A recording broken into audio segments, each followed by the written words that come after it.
날카로운 눈으로 여의도 정치를 들여다보고 따끔한 훈수하시는 분이죠. 전원책 변호사 나오셨습니다. 변호사님 어서 오십시오. 예, 안녕하세요. 예. 그래서 일단 가볍게 오늘 오전에 발표된 갤럽의 대통령 여론조사 결과부터 좀 짚고 이야기 들어가도록 하겠습니다. 윤석열 대통령 긍정평가가 지난주에 30%였는데 33%로 3%포인트 올랐습니다. 반면 부정평가는 6%포인트가 떨어졌는데요.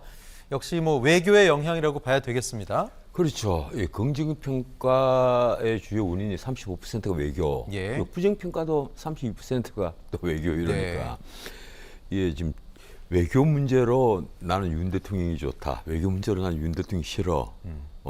이런 식인데 예. 문제는 이게 갤럽뿐 아니라 거의 모든 여론조사에서 긍정평가보다 부정평가가 굉장히 높단 말이에요. 예. 거의 더블 정도로 그 부정평가가 높은데 이번에도 그 가령 대중 그 발언이 좀 우리 국민들을 속 시원하게 해줬다. 네. 예컨대 중국이 북한 핵에 대해서 한마디 그 제재도 하지 않고 유엔 제재조차도 수용하지 않으면서 네. 우리가 달리 선택할 여지가 없다. 예. 지금 워싱턴 선언이 나오고 나서 중국이 반발을 하니까 윤 대통령이 그 기자들에게 또 그런 얘기를 하고 이 국민의힘 지도부에게도 그런 얘기를 한 거예요. 이 중국 발언이 솔직히 강도가 조금씩 올라갔어요. 네네. 그런데 거기에 속 시원하게 생각하면서 박수를 치는 분들이 굉장히 많았습니다. 그래서 나는 이번에 갤럽의 그 발표가 나오면 이게 이제 금요일 아침마다 작은 소동이 벌어지잖아요. 네네. 대통령실부터 온갖 정당에서도 갤럽 여론조사만 보고 있는데 이번에는 조금 긍정평가가 올라가고 부정평가가 내려갈 것이다 이랬는데 크게 올라가지도 않고 3% 포인트가 올라갔고 네. 그 내려오기는 좀 많이 6%가 내려왔습니다. 예, 내려왔죠? 6% 포인트가 예. 내려왔는데 그렇더라도 차이는 24% 포인트입니다. 부정평가가 그만큼 높단 말이에요. 그래서 지금 이대로 지금 만약에 투표를 한다면 윤 대통령 이끄는 국민의힘에 투표하느니 반대쪽에 찍겠다. 이런 국민들이 너무 많아요. 예, 총선 국면으로 예, 들어간다면 가장 놀라운 게 지금 우리 사회의 중심 세력이 40대, 50대, 60대 이 30년 정도가 주력 세력이라고 본다면 그 주로 이제 아이들 교육시키고 그리고 은퇴를 준비하는 이 세대란 말이에요. 우리 세대에서 가장 열심히 일을 하는 분들이 40대, 50대, 60대인데 40대에서 한번 보십시오. 긍정평가 14%, 부정평가가 6배가 되는 84%. 네, 이건 좀 심각한 수치네요. 예, 그리고 50대도 그렇습니다. 이 긍정평가가 25%, 그리고 부정평가가 72%. 그럼 거의 이것도 3배 수준입니다. 다만 60대는 긍정평가가 높아요. 세대 간에 너무 차이가 나요. 60대, 70대만 긍정평가가 높고 나머지 세대는 전부 다 부정평가가 높다. 그러니까 나이가 드신 분들은 젊은 세대가 윤석열 정부를 싫어하는 이유를 지금 전혀 모르는 거예요. 그 고충을 이해를 못 하시는 전혀 거죠. 모른단 말이에요.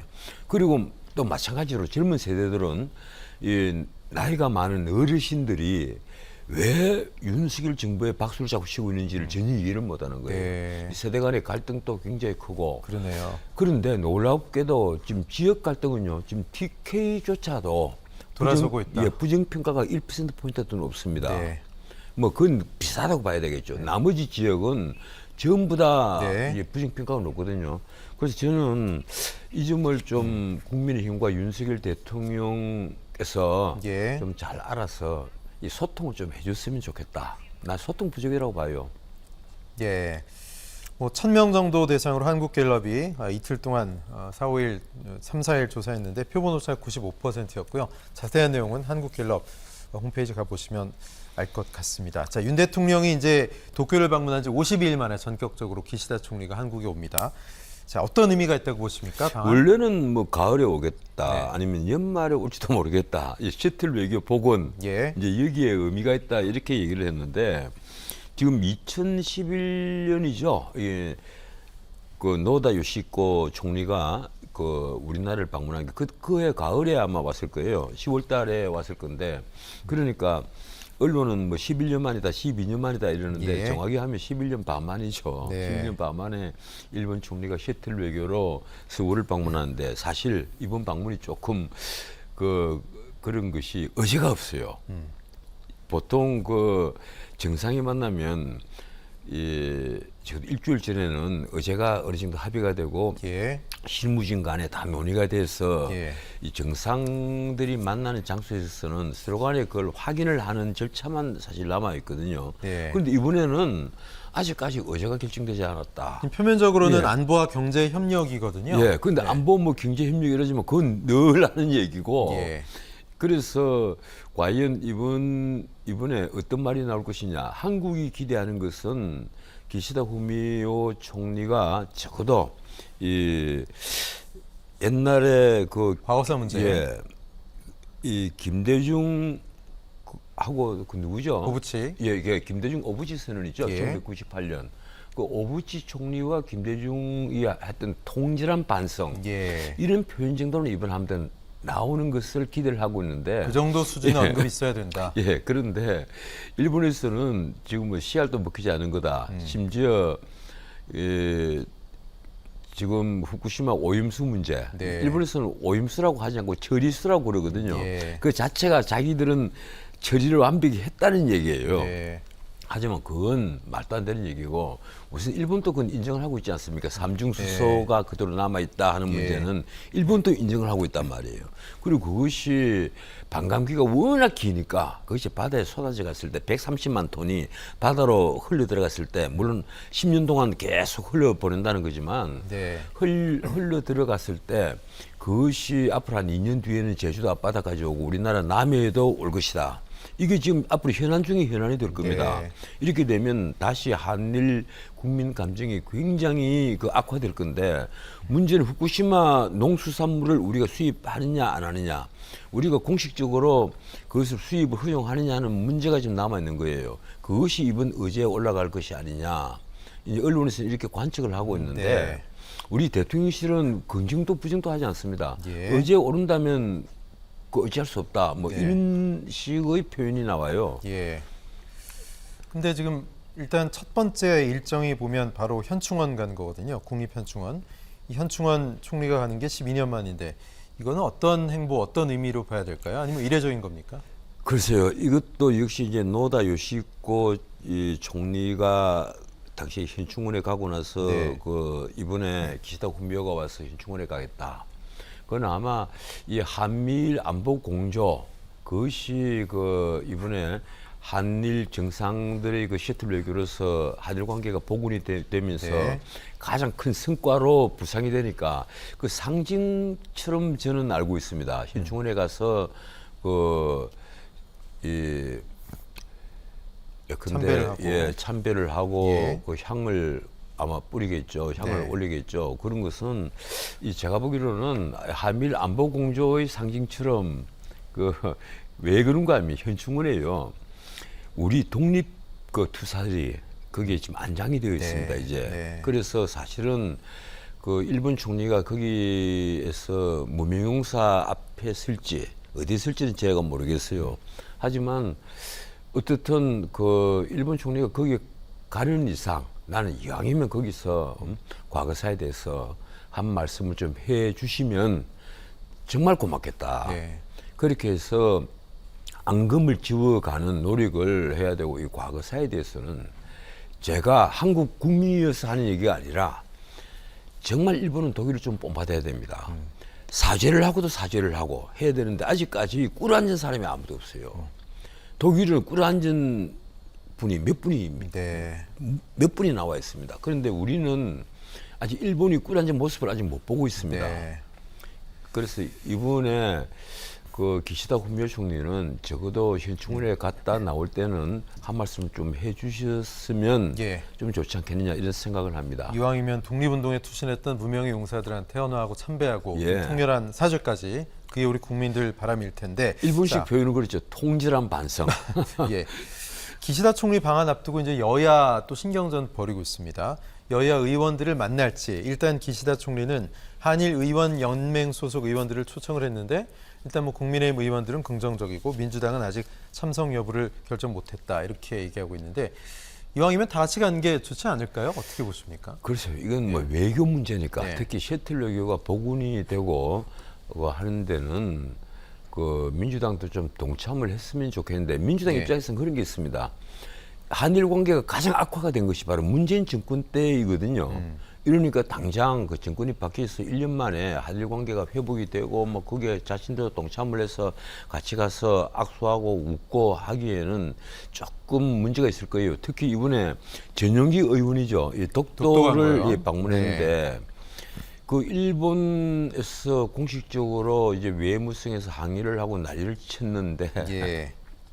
저는 이 독도 문제에 있어서 그 전용기 의원이 방문을 하고 한 데 대해서 난 전혀 나쁘게 생각하지 않습니다. 네. 그건 우리 영토인데 나는 왜 우리 국가원수가 그리고 우리 그 국회의원들이 그 독도를 찾는 것에 대해서 왜 일본 눈치를 봐야 되는지. 그때 MB가 갔을 때도 난리가 났었잖아요, 일본 쪽에서. MB는 완전히 작심을 하고 갔죠. 네. 작심을 하고 가서 예. 그 이후로 이제 스틸 외교가 사라져 버렸죠. 그렇죠. 예. 그런데 어쨌든 그 전용기 의원이 이번에 그 독도 방문을 한 걸 두고도 그래서 여러 뒷말이 좀 나오고 있습니다. 네. 그런데 제가 감히 말씀드리자면 그런 데 대해서 뒷말을 붙여서는 안 된다고 생각합니다. 적어도 대한민국 국민이라면 독도는 우리 땅이라는 것은 그건 당연한데 아무리 그 조용한 조용하게 이 독도 문제를 처리를 하자 네. 하는 그런 정책도 중요하지만 우리가 아무리 조용히 하려고 해도 일본이 조용히 하지 않으면요, 그건 조용히 안 됩니다. 일본은 예. 이미 국방 100세에도 자기들이 회복해야 될 고유의 영토라고 적어놓았죠. 그리고 드디어 초등학교 교과서까지 중학교 학습지도 요령서가 아니라 네. 일본 초등학교 교과서에도 이미 그렇게 실리고 있단 말이에요. 예. 그런 판에 우리가 과연 아무리 조용히 하려고 한다고 해서 그게 조용히 되느냐, 그렇게 저는 생각하지 않습니다. 알겠습니다. 자, 기시다 총리가 어떤 선물 보따리를 갖고 올지 좀 기대해 봐야 되겠고요. 아니, 한 말씀 더 드리자면 난 윤석열 대통령이 이번에 식사 자리든 무슨 자리든 간에 그 말씀 좀 했으면 좋겠어요. 어떤 말씀이요? 독도는 네. 이 대한민국 국민의 최후의 자존심이다. 예. 그걸 일본에 분명히 강조를 나는 해줄 필요가 있다고 생각을 합니다. 네. 아마 일본이 그 점을 자꾸 오해를 하는 것 같아요. 네. 독도를 뭐 어떻게 해도 한국 국민들이 뭐 어떻게 뭐 우리에 대해서 어떤 감정을 가지겠느냐 예. 착각을 하는 것 같아요. 네. 그 독도가 대한민국 국민이면 누구나 가지고 있는 최후의 자존심이라는 예. 것을 분명히 할 필요가 있지 않느냐 저는 그렇게 예, 생각합니다. 대통령의 속 시원한 소신 발언도 기대를 해 봅니다. 자, 민주당 전당대회 돈봉투 의혹 얘기 좀 해보죠. 송영길 전 대표, 검찰이 최근 송 전 대표 경선 캠프 관계자들을 줄줄이 불러서 조사하고 있습니다. 압수수색 과정에서 2022년이었죠. 서울시장 선거 캠프 자료도 확보한 것으로 알려졌습니다. 당시 민주당 서울시장 후보로 오세훈 후보에 맞서는 송영길 전 대표가 후보로 나갔었는데요. 이 검찰 출석을 했을 때, 뭐 본인이 직접 갔을 때 수사에 대해서 상당히 불만을 표시했었습니다. 소위 특수부가 별건 수사를 하고 있다 이런 지적이었는데 별건 수사가 어떤 건지 또 이거에 대해서 왜 불만을 표했는지 일단 좀 설명해 주실까요? 원래 그 어떤 범죄로 한 사람을 불러서 피의자가 되지 않습니까? 네. 그런데 이걸 좀 조사를 해보니까 이걸 가지고 어떻게 처벌하기도 뭐하고 이 증거가 확실하지 않고 예. 이러면 다른 건 여기 연관돼서 도시 수사다가 나온 다른 건을 가지고 걸어서 그 구속을 시킨다거나 네. 그것으로서 사건 자체를 방향을 틀어버린다거나 그러니까 최초 혐의가 예. 아닌. 예. 그렇죠. 그런데 엄격히 말하면요. 다른 범죄 혐의가 발견이 된다고 해서 그러면 그걸 과연 수사기관에서 눈 감아야 되느냐 그건 아니거든요. 네. 그런데 구속을 목적으로 별건 수사를 한다거나 하는 것은 사실은 피의자의 권리를 침해하는 거죠. 그래서 그 문제가 되는 거고. 근데 가령 이번에 야당이나 또 이 건뿐 아니라 가령 대장동 사건에 쭉 연관되어 있어도 왜 별건으로 수사를 하느냐 이런 말이 자주 들려요. 그렇죠. 그런데 검찰 입장에서는 이거 쭉 수사를 하다 보니까 근데 배임죄를 수사를 하다 보니까 갑자기 뇌물죄가 튀어나온단 말이에요. 이래 그걸 수사를 안 할 수가 없는 거예요. 네. 뇌물죄도 중범죄고 배임죄도 이거 몇천억이니까 중범죄인데 그럼 배임죄 수사를 하다가 빌거리 뇌물죄가 나오는데 그럼 그걸 눈 감고 있으란 말이냐.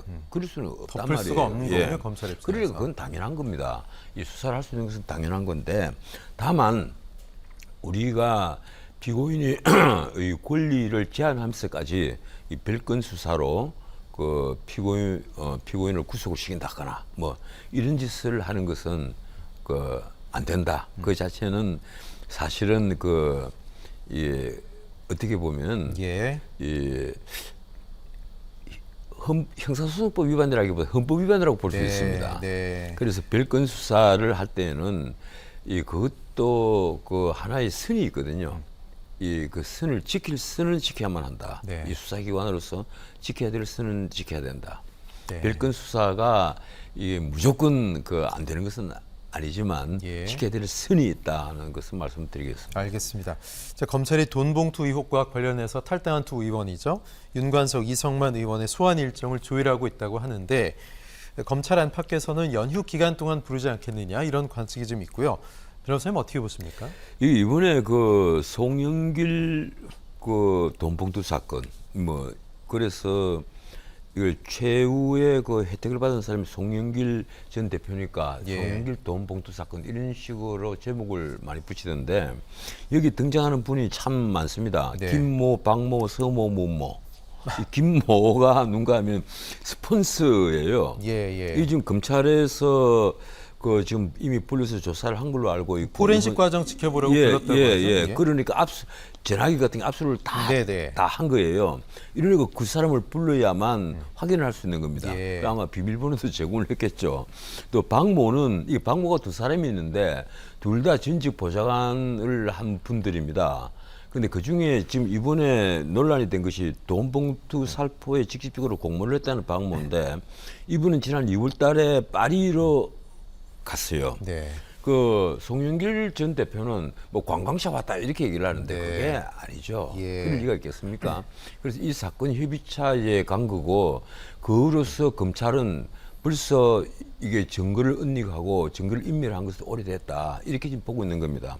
그 다음에 지금 전남 지역을 담당했던 서모 이제 이분도 검찰이 예의주시를 하고 벌써 아마 지금 조사를 아마 할 계획으로 있고 마지막으로 현직 인천시 시의원인데 문모라는 분이 있습니다. 예. 이분은 송영길 전 대표 전에 보좌관 하던 분이에요. 예. 이분이 바로 먹사연의 예. 모든 자료를 다 갖고 있는 분입니다. 예. 그래서 이분도 아마 이번 연휴에 좀 검찰 수사를 받을 분으로 지금 보이는데 어쨌든 언론은 이 김모, 박모, 서모, 문모 예. 이 네 분을 지금 주시를 하고 있습니다. 예. 어쨌든 문제는 윤관석, 이승만 이 두 분이 탈당을 하는 것만으로 과연 민주당이 여기에 대해서 리스크를 벗어낼 수 있느냐 그건 아니거든요. 네. 이미 돈 봉투가 가리 윤관석 의원 같으면 300만 원씩 든 돈 봉투 10개를 두 번 받았다니까 20개예요. 네. 그 60개를 아니 20개를 네. 그래 6천만 원을 직접 의원실에 다니면서 뿌렸다는 분이고 예. 그리고 이승만 의원은 각 지역위원장에게 돈을 뿌린 분이란 말이에요. 이러니까 돈 봉투 받은 사람이 적어도 20명 정도는 있다는 얘기예요. 네. 이분들을 다 뿌려서 조사하면 지금 민주당은 문자 그대로 기초가 흔들려 버립니다. 그러네요. 예, 그리고 다음 공천에까지 이 파장을 미칠 것이고 예.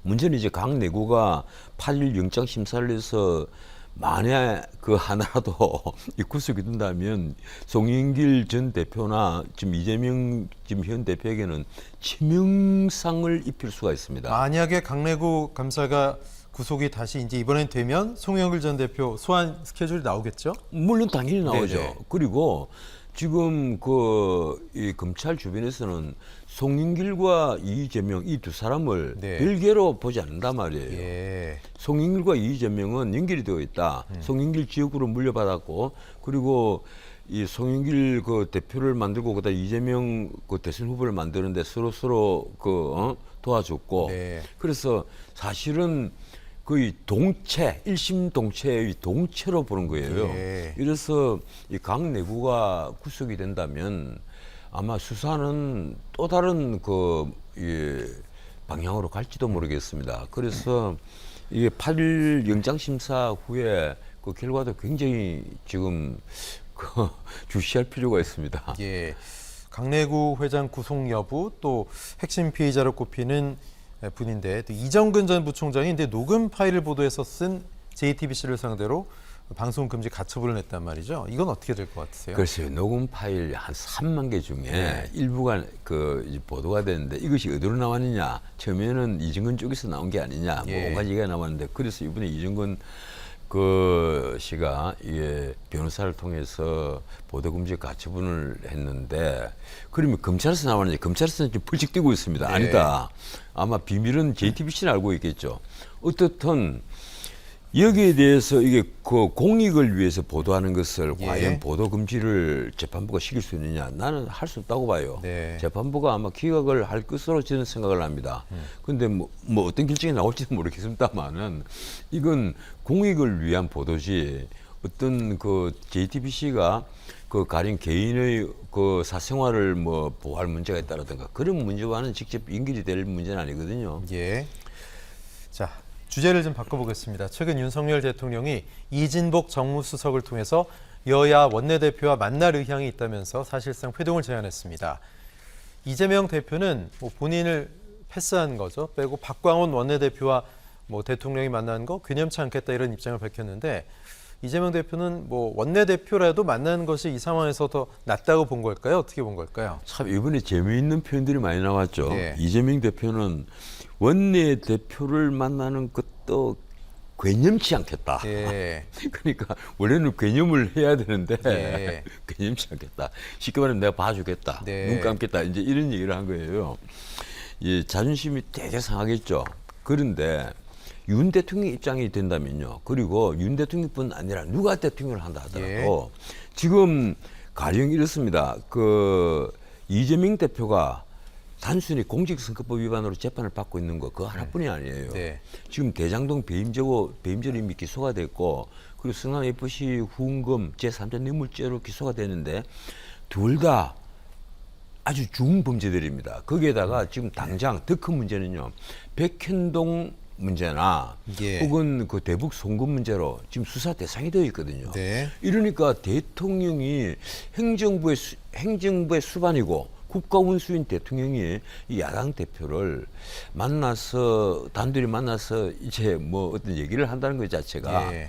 상당히 문제를 일으킬 가능성이 많아요. 네. 그래서 지금 만나기도 굉장히 어렵고 그 이재명 그 대표가 지금 받고 있는 혐의 이것이 정치 범죄가 아니란 말이에요. 가령 정치범 같으면 또 다른 문제입니다. 근데 그게 아니라 정치범과 반대되는 이 파림치 잡범들 그 범죄 속에 있는 거예요. 예. 이거 우리가 뭐 파림치 잡범이라면 내가 일부러 그 나쁜 식으로 표현을 한 줄 네네. 알고 계시는데 그게 아니라 정치범 반대말이 바로 잡범입니다. 네. 그 잡범이란 말이에요. 이러니까 이런 가령 뇌물죄라든가 뭐 배임죄라든가 이런 여러 가지 그 잡범 성격의 범죄 혐의를 받고 있는 예. 야당의 대표를 만나갖고 가령 국정을 논의한다. 이건 내가 보기에도 이게 아주 나쁜 전례를 만들 가능성이 있습니다. 네. 만약에 그래서 정치범이라고 본다면 정치의 영역으로 좀 풀어낼 수도 있는 부분 아니에요? 그렇죠. 네. 바로 그 문제예요. 예. 정치범 같으면 가령 만나서 네. 문자 그대로 여야 간에 어떤 그 협의를 통해서 예. 물꼬를 들 수 있는 어떤 뭐 그런 여지가 있지만은 이것은 검찰이 수사를 막을 수도 없는 그런 사안이란 말이에요. 네. 이러니까 대통령이 만나서 오히려 어떤 이 방향성을 보여준다는 것 자체가 나중에 큰 문제를 일으킬 수가 있습니다. 네. 그냥 만나지도 못하는 거예요. 그러면 어떻게 해야 되느냐? 과거에 지금까지 그 순방을 갔다 오면 여야 대표를 만나서 그 대통령이 이 설명도 해주고 예. 또 그리고 사회의 그 지도층도 만나서 설명도 해주고 이랬는데 예. 그럼 이번에 어떻게 해야 되느냐?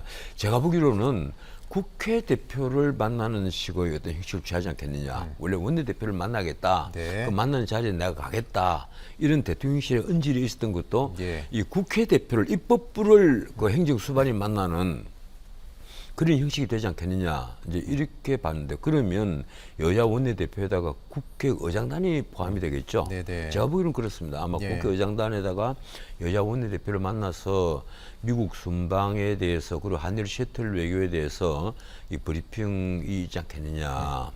저는 이렇게 생각을 합니다. 예. 그런데 사실 박광원 원내대표도 좀 뭐 난처한 입장일 수도 있을 것 같아요. 과거에 뭐 주호영 당시 국민의힘 원내대표가 박홍근 원내대표한테 나랑 같이 대통령 만나자 수차례 얘기했다는데 지금 원내대표 딱 바뀌었다고 뭐 대표가 교념치 않는다 그래서 뭐 이런 말 하면 그렇지만 홀랑 가서 만나면 분위기 좀 이상해질 수도 있잖아요. 그러니까 처음에 박광훈 대표가 이재명 대표를 먼저 만나라. 네. 그래서 뭐 칼처럼 자르는 모습을 보였는데 그 이후에 아주 재밌는 말들이 많이 나왔지 않습니까? 그러니까 박지원 전 국정원장이 뭐 가르마를 이재명 대표가 가르마를 타줘야 된다. 예. 이 가르마를 탄다는 게 경계선을 쫙 나누는 그런 모양이잖아요. 교통 정리해줘야 된다, 교통 이런 정리를 하라 이제 이 예. 얘기인데 가르마를 타줘야 된다. 그리고 실제 언론 보도를 보니까 아까 나온 보도를 보니까 이미 이재명, 박광훈 두 분이 만난 것 같아요. 네. 이 만나가지고 이 문제에 대해서 입장은 정리를 하고 서로 양해를 할 부분은 양해를 한 것으로 보입니다. 특히 예. 박광훈 그 원내대표가 이른바 친이낙연 그렇죠. 이낙연계잖아요. 예. 그리고 이낙연계 이러고 이러니까 지금 어떤 뉴스까지 나왔는가 하면 만약에 여야 원내대표가 대통령을 만났을 때 당장 이 팬덤인 개딸들이 가만히 있지 않을 것이다. 그러네요. 예. 그래서 박광훈 원내대표도 그 점을 좀 두려워한다. 이런 기사까지 나왔거든요. 그런데 네. 설마 뭐 그게 두려워서 뭐가 무서워서 뭐 장 못 담근다는 식으로 뭐 그런 일이 있어야 있겠습니까만 네. 제가 보기로는 그렇습니다. 이 가령 당 대표가 빠지는 모양새. 이 이재명 대표만 빠지는 게 아니라 김기현 대표도 빠지잖아요. 예. 그 김기현 대표가 빠진 상태에서 윤재옥 원내대표와 이 저쪽에 박광 원내대표와 대통령이 만나가고 국정을 논의한다. 이것도 모양새 좀 굉장히 이상합니다. 예. 그러면 결국은 아까 제가 말씀드린 대로 입법부를 만나는 형식. 그러면 국회 의장단 김진표 의장과 부의장들이 예. 배석을 하고 해서 그 입법부를 만나는 형식이 되지 않겠느냐. 그래서 자연스럽게 국정에 대한 브리핑을 예. 국회에다 하는 예. 그런 형식이 되지 않겠느냐. 제가 보기에도 그게 가장 예. 무난한 것처럼 보입니다. 예, 지금 행정부 수반이 뭐 국회 여야 입법부의 대표를 만나는 수준으로 어떻게 보면 뭐 영수회담이냐 이거보단 톤다운이 돼서 만남이 이루어지리라 예상이 되시는 건데 사실 이제 취임 1주년이고 대통령도 좀 전격적으로 정부와 여야 모두 국내외 경제 상황도 또 뭐 녹록치가 않은데 좀 전격적인 국민적 신뢰를 얻기 위해선 여야정 협치가 있어야 되지 않을까요? 어떻게 보십니까? 제가 우선 두 가지를 말씀을 드리자면 아까 앞에 원내대표 만나는 데 대해서 톤다운이라는 표현을 썼잖아요. 예. 모두가 다 그렇게 알고 있거든요. 네. 그런데 우리도 좀 차제 이것 좀 고민했으면 좋겠어요. 예. 각 당의 당 대표 제도, 사무총장 제도 좀 이거 없애자. 네. 예, 미국에는 리딩 프로 원내대표가 네. 사실 그 당을 대표를 하고 있습니다. 그게 그리고 사실은 예전에 제왕적 총재의 어떤 그렇죠. 잔유물 아니겠습니까? 잔유물이죠. 예, 예. 그러니까 문제예요. 예. 당의 대표가 있고 사무총장이 있고 당의 대변인이 있다는 말은 예. 당이 획일적인 구조를 갖고 있다는 얘기입니다. 난 그건 그래서 안 된다고 봐요. 예. 자연스럽게 미국 같으면 지금 민주당에서 1번 당원이 누군가 하면 바로 조 바이든 대통령이에요. 예. 조 바이든이 그래서 그 민주당에 보궐선거를 하면 자기들 후보를 지원 유세하는 것은 미국 국민들은 아주 당연하게 생각을 합니다. 그럼 만약에 우리가 그랬다면 이 정치적 중립을 위반했다 이래서 난리가 나겠죠. 탄핵 사유가 되어버리겠죠. 그렇죠. 예. 또 그런 문제가 있고 지금 가령 대통령의 그 집권 1년차 얘기를 했는데 우리 집권 1년차에 고민을 해야 될 게 대통령이 전 정권과 무엇이 지금 바뀌었는가를 고민을 해야 됩니다. 난 윤석열 대통령께서 이거 심각하게 고민해야 된다고 생각을 해요. 네. 앞에 그 가장 많이 바뀐 것으로 본 게 예. 뭔가 하면 도어 스태핑이잖아요. 네. 대통령이 용산으로 이 청와대에서 용산으로 옮긴 다음에 용산으로 출퇴근을 하면서 예. 자연스럽게 이 기자들과 아침마다 만나게 되고 예. 현안을 질의응답을 했다. 예. 그런데 그게 어느 날 갑자기 사라져 버렸거든요. 예. 6개월 만에 사라져 버리고 네. 그리고 기자회견을 그만 하느냐? 기자회견도 안 해요. 얼마 전에 기자들 만나서 예, 얘기하는데 간담회를 했죠. 끝나니까 살쪘다 그러던데요. 예, 그거 예, 안 하니까. 6개월 만에 간담회를 했는데 나 그동안 살이 쪘다. 이래서 기자들이 와 웃었는데 예. 미국 같으면요. 제가 가만히 헤아려 보니까 이렇습니다. 많이 하는 분은 뭐 한 달에 2번, 3번도 기자회견을 네, 하는데 네. 평균적으로 보면 2달에 한 3번 정도, 네. 한 달에 1번 이상은 해요. 예. 그래서 현안에 대해서 대통령이 느닷없이 기자실에 나타나서 예고없이 나타나서 예. 직접 브리핑을 하고 네. 그리고 기자들에게 질의응답을 다 하고 예. 그리고 또 그뿐 아니라 헬기장에 간다라든가 뭐 대통령이 다른 일로 기자들 앞에 서서 도어 스태핑 비슷한 일이 벌어지는 네. 것이 그 일주일에도 2-3번씩 있단 말이에요. 예. 이러니까 늘 대통령은 소통하는 모습을 보이고 오히려 대통령이 기자들을 찾아다녀요. 예. 예. 그 자기들이 그 인기 유지를 위해서 그리고 정책에 대한 지지를 받기 위해서 네. 기자들을 거꾸로 찾아다니는데 우리는 역대 모든 정권이 기자들을 피해 다닌단 말이에요. 예. 그리고 예. 나 도어 스태핑이 없으실 때 그러면 앞으로 기자회견을 자주 하시겠구나 이렇게 생각을 했습니다. 예. 적어도 뭐 한 달에 1번 이상은 하겠지 이랬는데 네. 기자회견도 지금 하지 않아요. 그러니까요. 그래서 예. 이번에 이 미국 국빈 방문을 마치고 왔다. 네. 그리고 이번에 또 시트 외교를 했다. 그게 과연 예. 기자들하고 그 파인그라스에 사는 오창 간담회 이 정도 네. 되겠느냐? 나도 안 된다고 봅니다. 기자회견을 하시고 좀 자주 기자들을 만나 주셨으면 하는 바람을 가지고 있습니다. 알겠습니다. 전원책 변호사님의 훈수 여기까지 듣겠습니다. 변호사님 고맙습니다. 예, 고맙습니다. 네.